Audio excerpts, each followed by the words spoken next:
இருபத்தஞ்சு வருஷமா நான் டீ கடை நடத்தி எடுக்கிறேன் சிலிண்டர் வச்சு. குப்பை சிலிண்டர் கூட என்ன அர்த்தம்னு கேட்கறேன். இப்படியே ஒரு காலையில் எடுக்கணும், ஈவினிங் வச்சுக்கிட்டாங்க, இல்லை 10 நாளுக்குள்ளே வச்சிருக்கிறாங்க.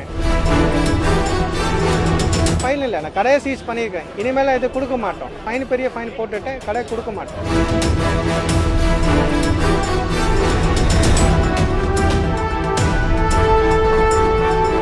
பிளாட்ஃபார்ம் ஒரு 150 கடை இருக்கு. ஆப்பிள், செருப்பு கடை எல்லாம் இருக்குது. அதெல்லாம் வந்து ஆக்கிரமிப்பு பண்ணாம கடைக்காரங்க வந்து நாங்க வந்து வாடகை கட்டுறோம், ஜிஎஸ்டி கட்டுறோம், ஜிஎஸ்டி பணம் கட்டிக்கிறோம். இங்க 2 அடி வந்து எங்களுக்கு அப்ரூவல் இருக்கு, கார்பரேட் கொடுத்துக்கிறாங்க. அவர் என்ன சொல்ற